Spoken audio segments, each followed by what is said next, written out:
Uh, Hi everyone. Dr. Karuna Mantena is a professor of political science at Columbia University, and she's the co-director of the International Conference for the Study of Political Thought.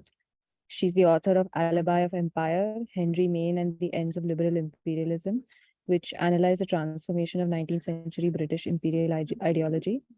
She specializes in political theory with research interests in the theory and history of empire, South Asian intellectual history, and post-colonial democracy. She holds a PhD in government from Harvard University, and she's currently finishing a book on MK Gandhi and the politics of nonviolence. That's titled Gandhi's Realism, Means and Ends in Politics. So, Professor Mantena, thank you so much for being here today and for presenting your talk. We look forward to learning from you. Terrific.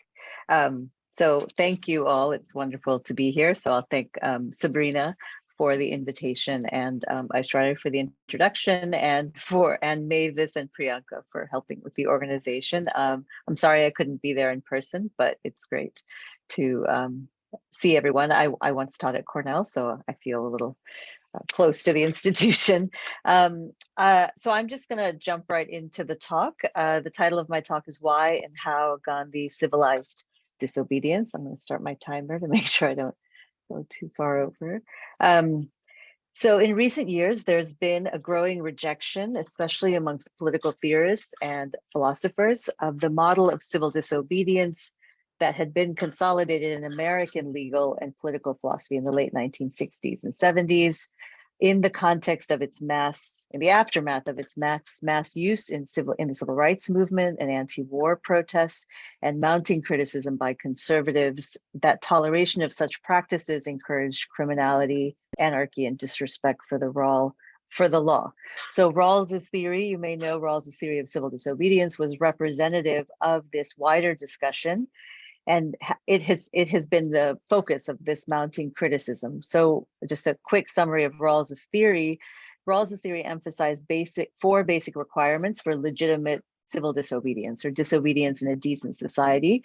It had to be, one, public, open, and visible. Secondly, conscientious, civil, or nonviolent in its breach of unjust or immoral law.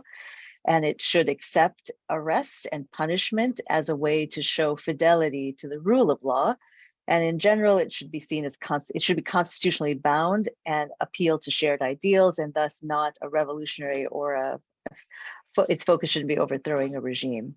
Contemporary critics argue these requirements are too narrow, that they are too moderate and or liberal, too moralistic or legalistic.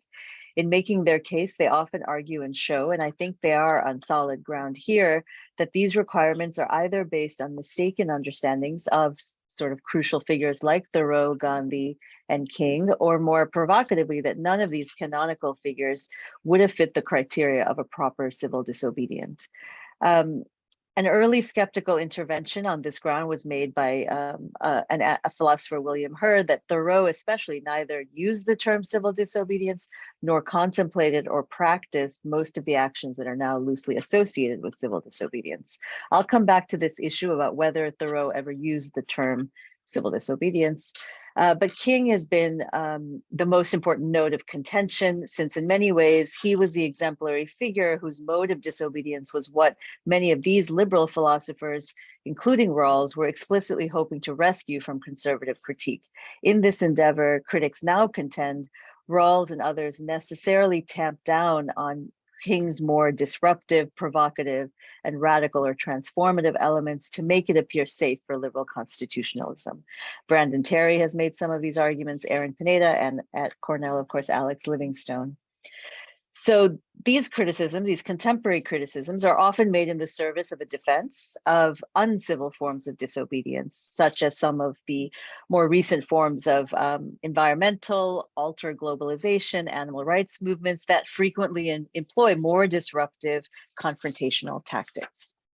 And they have no strict assumption of nonviolence, and that activists often don't invite legal punishment, they might evade it in various ways. Now, I'm broadly sympathetic to the historical political critique of the liberal theory of civil disobedience. I agree that it's narrowly legalistic in conception, and it does not represent what motivated Thoreau, Gandhi, and King's views or practice. To be sure, I think there is something unusual. There's something strange in the nature of nonviolence that the idea of the legal discourse is getting at, but I don't think the close or the analytic structure fit very neatly. Disobedience in the nonviolent tradition was not defended on those grounds as what legal theorists assume. For one, writers in this tradition did not adhere, for the most part, to a moral theory of the state. They did not take the state to be a moral entity, and duties to it could never be moral in any real sense. This was the case, especially true for Thoreau and Gandhi and Tolstoy, maybe less so for King, and there's more open question about that. Secondly, while Gandhi and King did indeed emphasize civility, the civility of disobedience, they did so for reasons different than is normally assumed. Their reasons ranged from the moral, the political, and the strategic. Very few, if any, were made on narrow legal grounds of conforming to legal or constitutional standards or trying to reinforce respect for the law. So in one sense, this is the purpose of my talk today, or one purpose is to detail these broader sets of reasons to detail these broader sets of reasons for arguing for civility of disobedience. And I do that by delineating Gandhi's theory of civil disobedience. And I do so by way of a historical and conceptual analysis of why and how Gandhi introduced civility into the theory and practice of nonviolent disobedience. To frame it that way is partially to say that the emphasis on civility in disobedience was new, and it was something that I think one can subscribe to Gandhi's intervention. It marked a significant departure from Thoreau's understanding, in which I think very broadly the term civil was designated the object of resistance. The original title of Thoreau's article was Resistance to Civil Government. And not its character or its as a form of comportment. So to anticipate some of my conclusions, I'm very interested in this transition from Thoreau to Gandhi. Some people recently, Russell Hanson has called it the domestication of Henry David Thoreau. I think I'll come back to that argument, but I think what I'm more interested in is what happens to the theory and practice of civil disobedience when Gandhi appropriates and incorporates that language of civility into the theory of satyagraha. So Gandhi incorporates Thoreau very soon after the invention of satyagraha in 1906, and Thoreau becomes a part of the Gandhian pantheon and a continual referent throughout his life. But it's really only in 1919 and 1920, in the first mass satyagraha in India, that Gandhi's theory of civil disobedience comes into its own. And it's precisely because Gandhi starts to emphasize civility as a characteristic of the practice of disobedience, of how you do disobedience. And this is, I think, the legacy that we still live in, and it's certainly one that is picked up very directly in Martin Luther King's theory and practice. So against the contemporary critics, I want to suggest that before we jump straight into a defense of uncivil disobedience, we might want to first get a better sense of why the move was made in the first place, and that despite the changing circumstances, some of the reasons might still pertain, that there might be good reasons why we can't give up on civility. However, we might still want to normatively want to defend and maybe even encourage a broader range of practices of dissent. Okay, so civil disobedience and the invention of satyagraha. So I think for me, one of the remarkable features of the invention of satyagraha, or more generally how Gandhi theorized, was that he often inaugurated a practice before he knows what to call it. So the moment of invention of satyagraha is very clear in Gandhi's mind. It was September 11th, 1906 in the Empire Theatre in Johannesburg, where 3,000 Indian residents in South Africa vowed to resist a new alien registration regime, clearly meant to disempower and harass them and stem ongoing immigration. Gandhi had introduced at that meeting the motion about refusing to register at the risk of punishment. But as his co-organizers began emphasizing the religious nature of taking the vow to resist registration, Gandhi says he experienced a kind of epiphany. It's not the only one in his life. It's often the key moments of political innovation. So, and it was in that moment where he experienced a kind of epiphany, and he could see a new political method coming together before his eyes. So what did he mean by an epiphany? I think was that two branches of his public life collided together, and they were coming together anew around this new form of political action. So since his arrival in South Africa, which was in 1893, Gandhi had become a leading activist for Indian rights and used all of the skills of a good liberal activist on behalf. So petitions, meetings, etc. So on the one side of his public life was this burgeoning liberal politician, community leader, activist. The other side of his public persona was as a moral and spiritual reformer. So since his student days in London, he had allied himself with a distinctive strand of late Victorian radicalism and dissent. One that associated itself with vegetarianism, nonconformist religion, critics of industrial society, socialists, anti-imperialists. The figurehead became Tolstoy. Tolstoy was the galvanizing spirit and prophet of this Victorian radicalism, I think. So the epiphany in this moment was that these two worlds, Gandhi's social and moral world and political world, came together to produce this new political method. And once the campaign against this Registration Act in the Transvaal began in earnest, Gandhi started elaborating the terms of this new method, which he'll eventually start to call satyagraha. As I think primarily, initially, Gandhi appeared as a Tolstoyan. His initial characterization of satyagraha was as a form of non-resistance or passive resistance. He was never satisfied with that, so because it conveyed too much, both those terms conveyed too much passivity or withdrawal, whereas Gandhi thought that what was so exhilarating and new about this form of resistance he was inaugurating was that it, like the Johannesburg, meaning it was a collective choice to actively court jail going as a political method. So he thought this was truly novel and needed a new name. This is when he first reads Thoreau's essay on civil disobedience. I think you can see it in biographical evidence of when he reads the text, but it's also clear in the textual evidence. It's only after this point that Gandhi uses the term civil disobedience in his writing. And he also there's a very clear moment when he translates and excerpts Thoreau's essay and publishes it in his journal, Indian Opinion. And this all happens in the aftermath of the first campaign. In this moment, Gandhi also asks his readers of Indian Opinion to submit Indian language terms for the term passive resistance and civil disobedience. And that's when he arrives at satyagraha, which initially he defines as firmness in a good cause. And so, so this is the sort of crux of when satyagraha is invented and civil disobedience very on its heels is taken up as a term. And I say in some ways, the intellectual origins of satyagraha very generally has always posed a puzzle for interpreters. There's always a question of to what extent Gandhi was indebted to these previous practices and ideas, or how original he was. So, and of course, the two main contenders were always Tolstoy's theory of non-resistance and Thoreau's theory of civil disobedience. And Gandhi, of course, throughout his life would speak of Thoreau and Tolstoy as his great teachers. But as we've seen in the case of Thoreau, Gandhi did not derive satyagraha from Thoreau, having only read the essay after starting the campaign. Tolstoy's influence was more substantial, but I think Gandhi scholars on the whole tend not to emphasize either. They tend to think of Gandhi as more original, and in some sense emphasize his Indian roots or roots in Indian philosophy as a way, I think, to emphasize originality.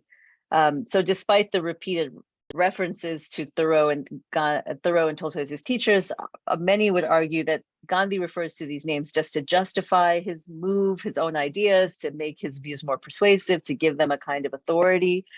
In fact, Albert Einstein once was asked what he thought about the relationship between Thoreau and Gandhi. And I think this is and Einstein's response is quite a common instinctive response that Gandhi scholars often have, which is that what Einstein said was Gandhi would have been Gandhi even without Thoreau and Tolstoy.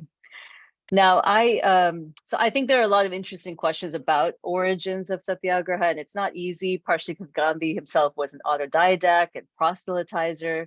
His mode of reading tended towards assimilation.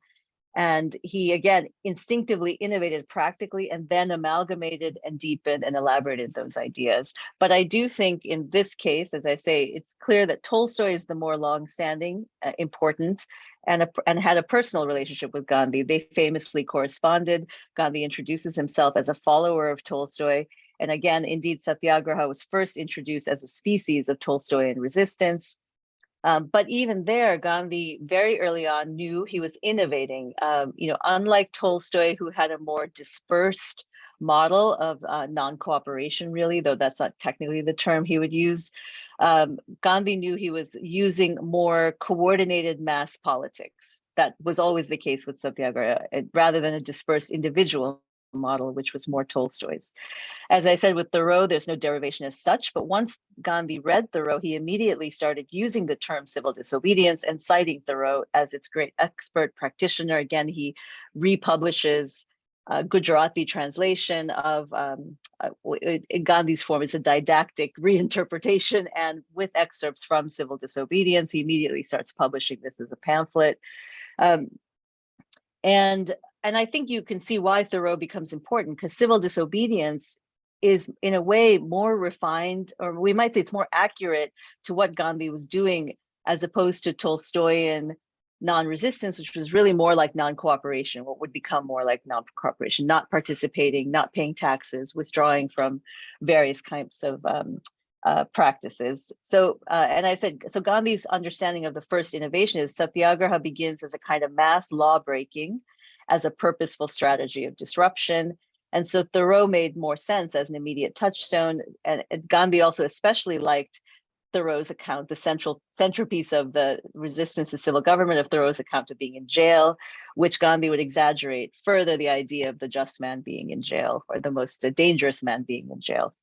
So, and initially Gandhi did generally think of civil as some sort of equivalent to passive in some sense, or a civility. But in those early in those early campaigns, he really didn't emphasize or give much substance to what civility meant in disobedience. But before turning to what I think Gandhi introduces in the later campaigns in 1919, that's when he really takes up the whole language of civility. I'm going to just come back to this question about whether Thoreau had what was proffered in Thoreau's use of the idea of civil disobedience. As I said, Russell Hanson, in a recent Cambridge Companion to Civil Disobedience, has argued that Gandhi contributed to the pacification of civil disobedience, that in his view, the selective borrowing, both in Gandhi's selective borrowing of both the essay and Thoreau, they were made to conform to the dictates of nonviolence. In some ways, I think this is undoubtedly true. Gandhi himself said that he was aware that Thoreau was not, this is a quote, Thoreau was not perhaps an out and out champion of nonviolence. So Gandhi said he knew that, but he did very purposely associate civil with a certain kind of a practice of disobedience, which he initially called truthful, passive as in passive resistance, and nonviolent. Prior to Gandhi, the meaning of the term civil, I think more than it, but I think it was less purposeful than Hanson suggests. I think even prior to Gandhi, the meaning of the term civil had already begun to shift, in part due to the republication of Resistance to Civil Government. Thoreau's original title was republished in 1866 as Civil Disobedience. Hanson thinks this was like the editors were doing something, but there's also evidence that Thoreau approved of this shorter title. I think Gandhi. So, and I think there is something that over time it became commonplace because of this republication, this retooling of the essay as civil disobedience. Over time there was a kind of shift away from using the term civil to be about characterizing the type of disobedience rather than the target of resistance. As I said, that was the initial term. Civil was just another term to talk about resistance to the state and its laws. And Gandhi, I think Gandhi would further finesse this ambiguity. And part of the reason is also that Thoreau's essay, Civil Disobedience, that translation gets picked up in the Tolstoyan literature. So that's also how Gandhi reads it. So there is a different context that's already reshaping how you receive that text. And Gandhi would add to this. He would finesse this ambiguity, and that's where I'm going to say more about it. He elaborated a novel account of civility. So it's not just civil, but he emphasizes civility as a necessary feature of nonviolent disobedience. This remolding takes shape during the mass campaigns. And again, I think it's part of the legacy of our contemporary usage. But I think Hansen and Thoreau scholars are right to say that whether civility is associated with nonviolent demeanor or more recently fidelity to the law, that kind of focus is notably absent from Thoreau's original reflections. And as many of you know, Thoreau advocated more, we might call violent forms of disobedience and more disruptive. So there was never, civility wasn't a key feature, I think, in Thoreau's account of disobedience, and that partially is to emphasize the sense, to highlight again the sense of how new that language of civility was, and how Gandhi was the key figure who added this new kind of definition. Okay, so Gandhi returns to India in 1915. And within 4 very short years, he finds an opportunity to try out mass disobedience.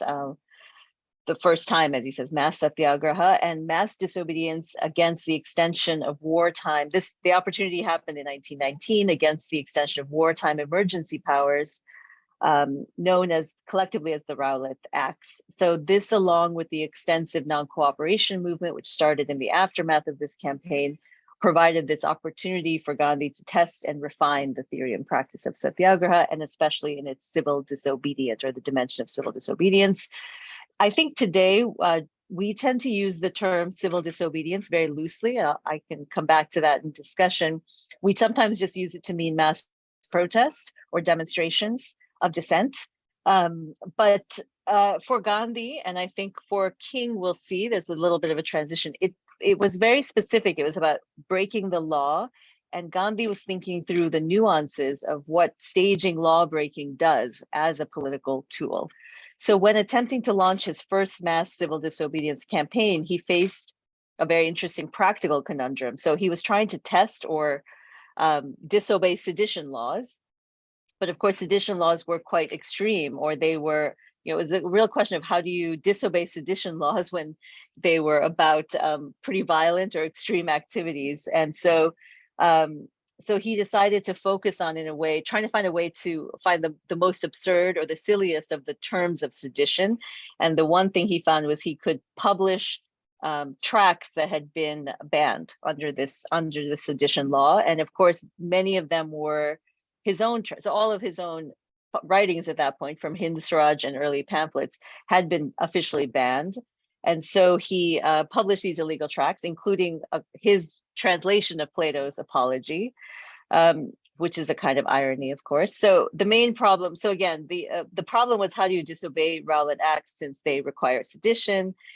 And the 4 books that he circulated Hind Swaraj, his translation of Plato's Apology, Thoreau, and his translation of Thoreau's essay on civil disobedience, and an unregistered newspaper.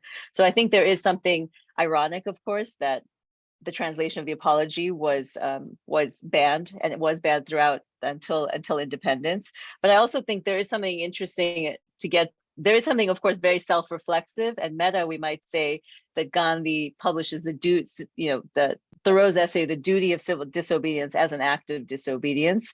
And I'll come back to it, because I do think in Gandhi, you see this kind of self-reflexive staging is a key part of the civility or the structure of nonviolent protest and its formality. Okay, so also at this time, Gandhi is developing what he calls the science of satyagraha. He's sort of differentiating forms of satyagraha. The main species, or the branches of the tree that he emphasizes, are civil disobedience, non-cooperation, and constructive satyagraha. And again, up to this point, civil disobedience is mainly what he had done. He'll move into non-cooperation soon after. And I think here he also starts differentiating some things that still are ambiguous in the theory and practice of civil disobedience, which is the ambiguity between contesting an unjust law and contesting an unjust system through the practice of civil disobedience. Gandhi starts using a distinction between what he calls defensive and aggressive civil disobedience. The Rowlatt Acts, according to Gandhi, were the kind of laws that demanded what he called defensive disobedience. Defensive disobedience was akin to what he called self-defense. It was necessary and automatic. It was a necessary and automatic response to laws that violate fundamental moral and political principles. In South Africa, the Asiatic Acts were examples of what he called degrading laws that, quote, no self-respecting Indian could accept. Likewise, in the case of the Rowlatt Acts, government restrictions on civil liberty were equally degrading. With respect to those laws, everyone had not just a right of disobedience, but a moral duty to disobey. To accept them was nothing less than slavery. So that's defensive or automatic or civil disobedience and self-defense.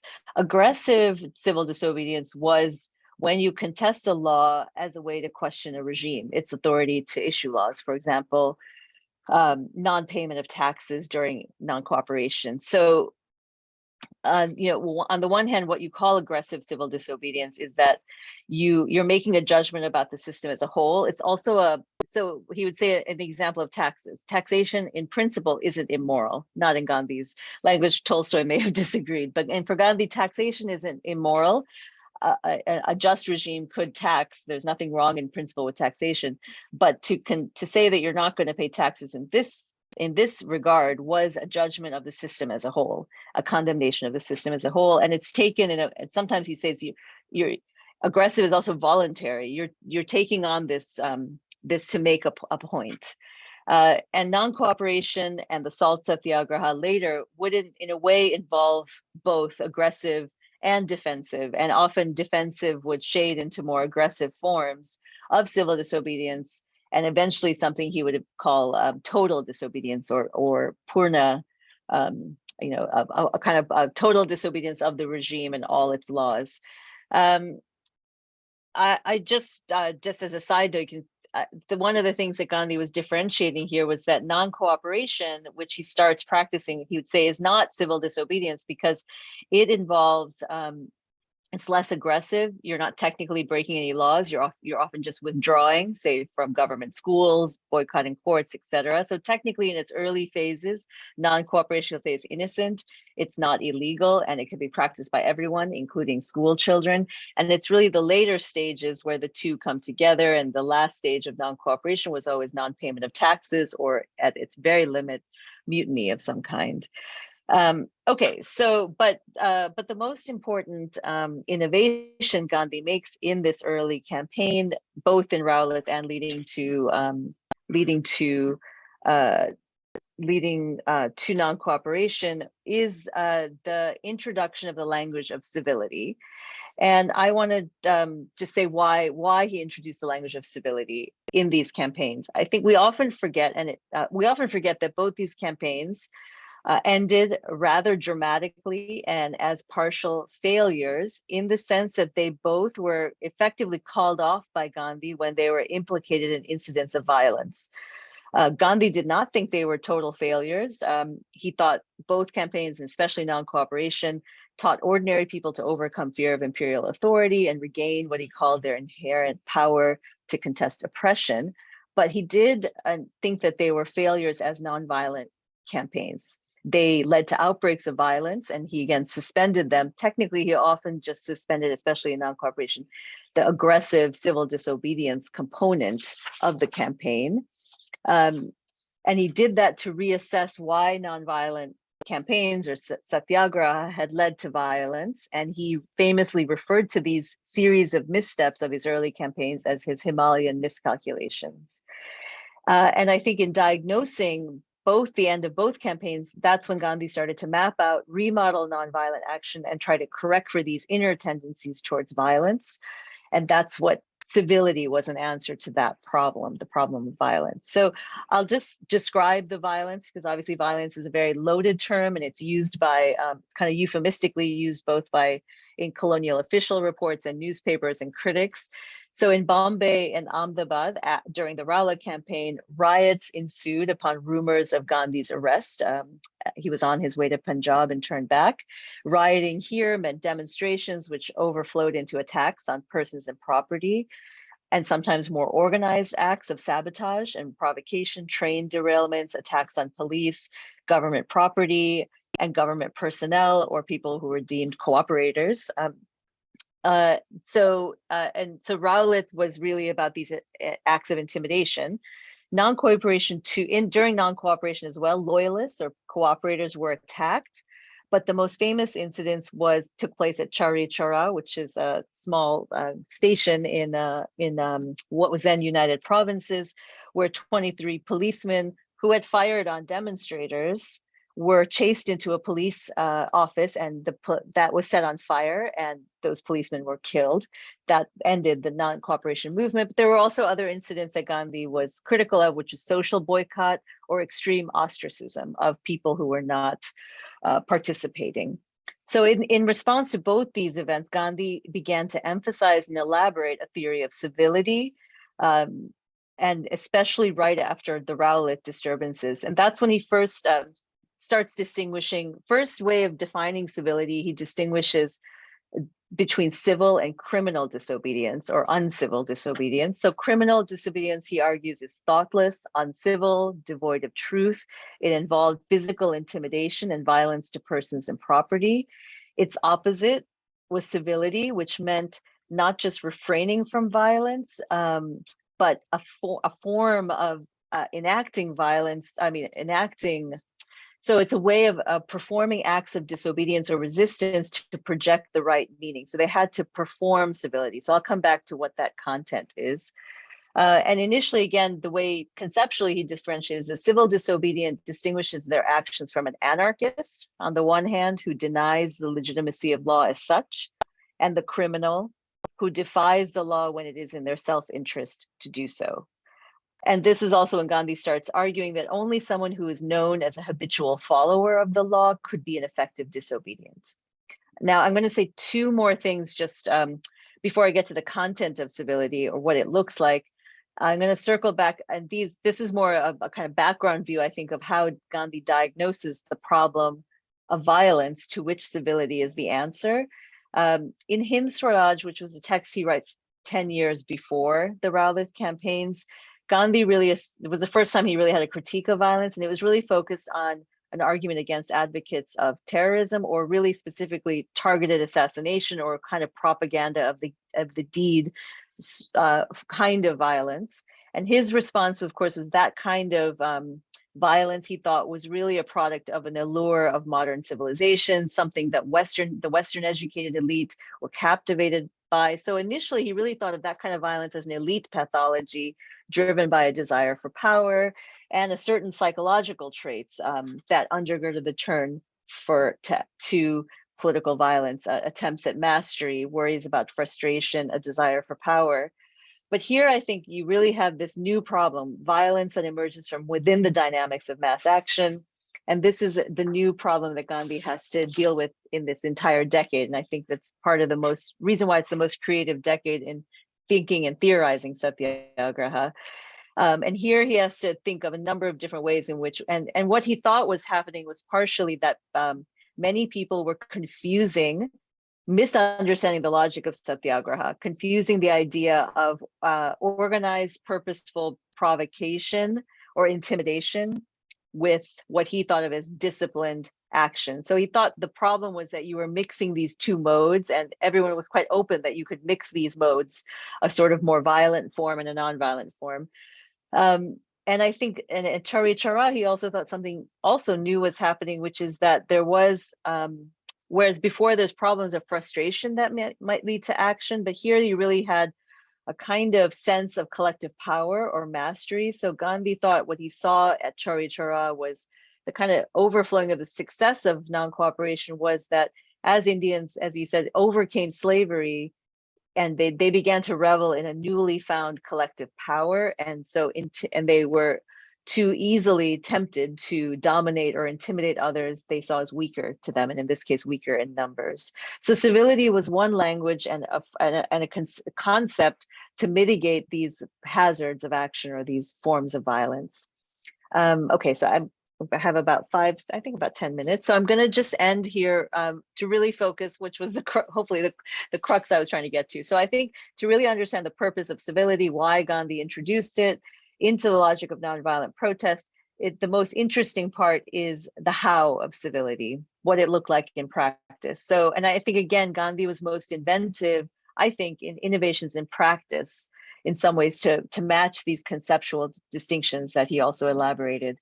So I've talked a lot about the why of civility. So again, I think the hard and interesting question is, what is civility in practice? How do you convey to a public, to the public audience, to supporters and opponents?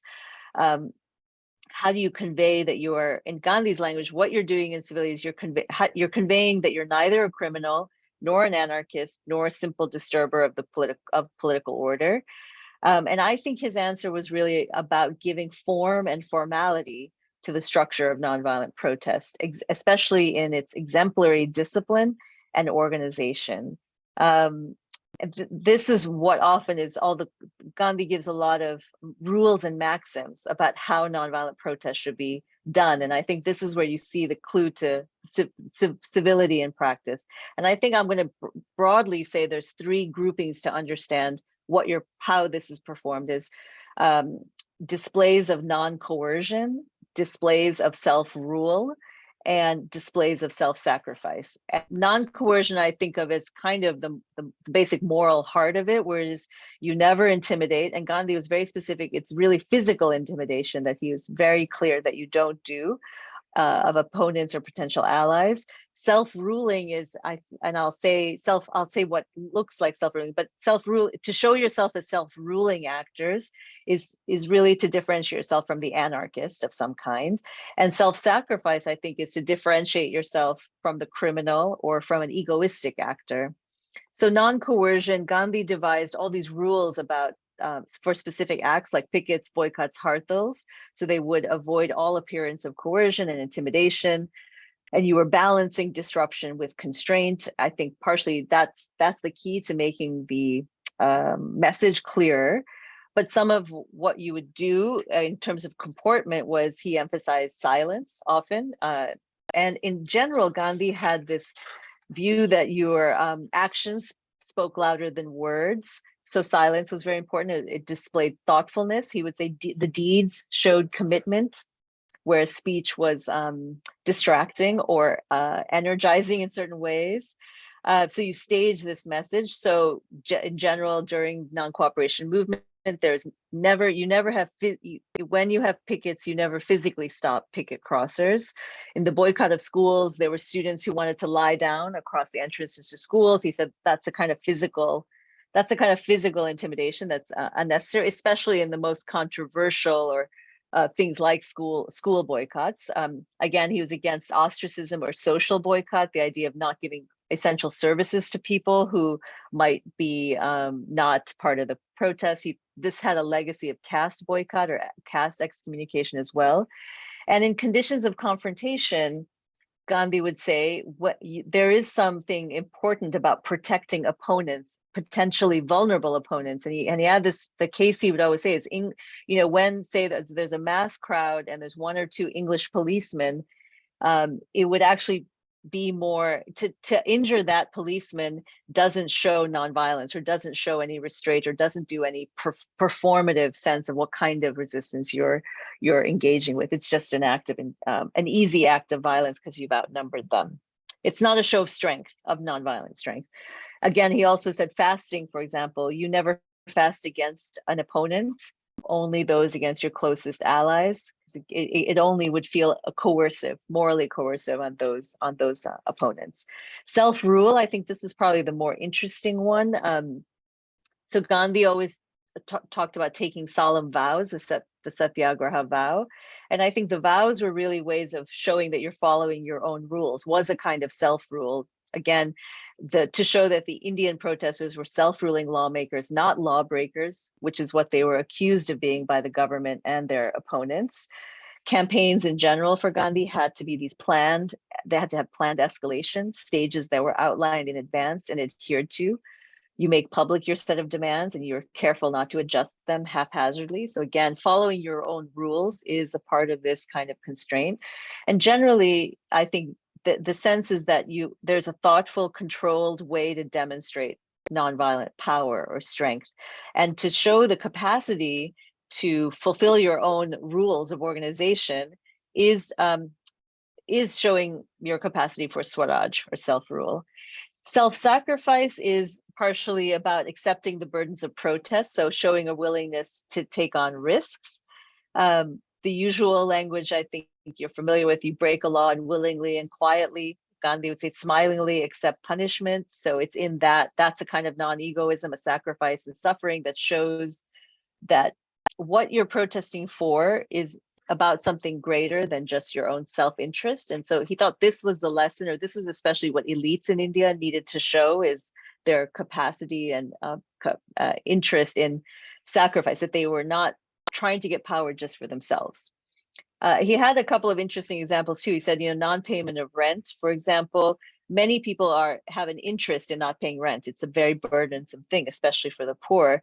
But you have to, when you do it as an act of nonviolent resistance, it has to look like something that's not just about your own interest, but about principle. And that's partially that you only undertake it knowing the risks. And it's only when it's risky that it shows that you're doing something beyond ego. So there is a lot of, in general, in the way I think we talk about nonviolence, we often hear the kind of commonplace view that nonviolence tries to take the higher moral plane in a political dispute. Now, I think the interesting thing, I think that I think that's some of that is accurate, some of it's I think too narrow, but I think if it does that, it does it through these practices of non-egoism or through a particular form of protest, and it's not by rhetoric or refraining from violence that in fact you have a structure in which you take the higher plane as such. It really matters how it's performed. I have one last example, which I think I've always found the most interesting, is Gandhi's campaigns in India often started with this reinvention of the idea of a hartal, or a day-long work stoppage. Traditionally, hartal was a kind of day of mourning, which Gandhi had basically through these campaigns had redefined as often the starting moment of any campaign. The Rowlatt Satyagraha, it starts National Week. Annually, it would be a kind of organized day of mourning or hartal or work stoppage across the country. And Gandhi's rule of what makes a hartal a nonviolent hartal is that you announce it in advance and you refrain from pursuing compliance on the day itself. So the true satyagrahi, he would say, would protect the shops that chose not to comply, and a total hartal of 100% compliance would actually implies coercion. So he would say you should be the best demonstration of a voluntary character of a hartal, or a matter of pride from a satyagraha standpoint, would be if some shops stayed open, something like 80 or 90%. And if it was a true satyagraha, he would in fact go further and protect those shops that chose not to comply. And in that way, you dramatize the voluntary nature of the protest, as well as restraint in not intimidating dissenters. And that would say that the movement demonstrated confidence and strength in its cause. And tactically, by showing civility toward dissenters, it leaves open the door to their potential conversion, or more generally draws more public sympathy than Gandhi thought than coerced compliance. So the more provocative a tactic, the more exacting these rules that Gandhi would say to mitigate that provocation. The larger the crowd, the more silently or slowly it moved. And I think for me, the crucial point is these kind of rules and distinctions are not primarily, I think, or only moral, or trying to give a kind of legal criteria of the legitimacy of certain types of protests, but in fact, they were political, tactical, strategic maxims about the message you communicate through protest and how that message can be heard, and ultimately its capacity to move, disrupt, persuade the public. So, and these, I think, so civility as a part of these rules of performance are internally, they were really, these forms as you practice it were meant to mitigate internally in the activists themselves a certain moral psychology or temptations around anger and frustration that might lead to incidents of violence. And on the other hand, it also meant to offset or mitigate the resentments built up in opponents that can also lead to polarization and escalation. And that's what these rules matter. Okay, so I'm gonna conclude on, so externally, yes. So I think so part of the reason that the practice of civility matters in Gandhi is I think Gandhi and nonviolence, and I think to some extent King, and I think it's an element that's been lost in the way we think about nonviolence. There's a lot of moral psychology in nonviolence. There are a lot of assumptions about the affective dimensions of politics, about resentment, mitigation. Gandhi famously said, "You pierce the heart, you pierce the heart, not mind, to unsettle prejudices and opinions," and that's what Satyagraha is trying to appeal. It's through these acts that you're trying to perform and transform. Okay, so a couple of concluding thoughts. So I guess in my account, I want to say Gandhi is the one that introduces this connotation of civility. It's picked up by Martin Luther King and enters, I think, our contemporary landscape in that way. It was not Thoreau. But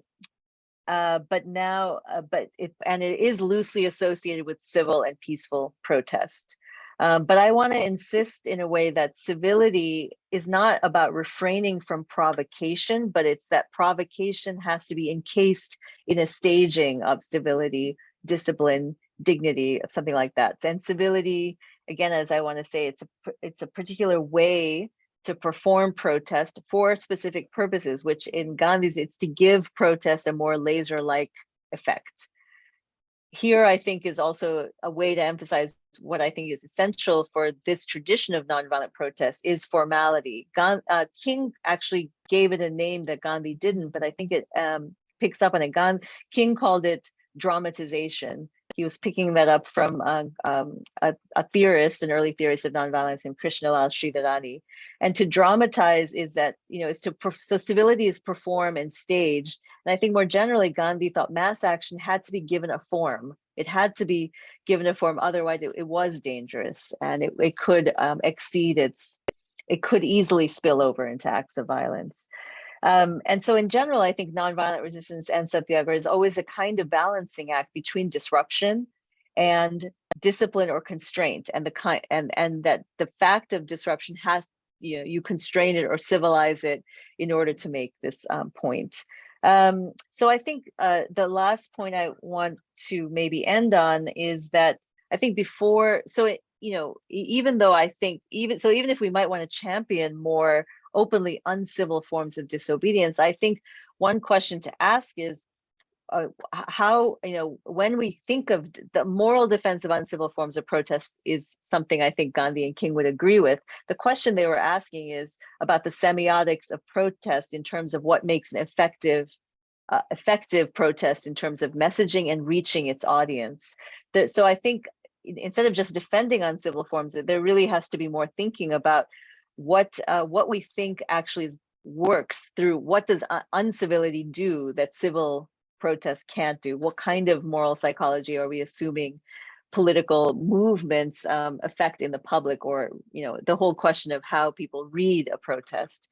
Now, I think Gandhi and King, again, this is just this I'll conclude on. Gandhi and King did not, I think, avoid violence primarily because it was a moral wrong. If that was their main goal, they would have written much more on that point. And in fact, in many ways, they accept that there are good moral reasons to choose violence. They actually were never a pure pacifist in that way, but they did believe that violence could never be a policy. And they were interested in showing why violence was futile as a political method, and yet why it might still be tempted to employ it. So I think that's, again, the importance of why and how Gandhi introduced civility, not as a litmus test for legitimacy or to lend moral legitimacy to the practice of protests, but really to make nonviolent protest or the force and purpose of its disruptive intent visible and sharp. So I'll end there, and I'm sorry I went longer than I had planned to. Excellent. Thank you so much. That was really fantastic.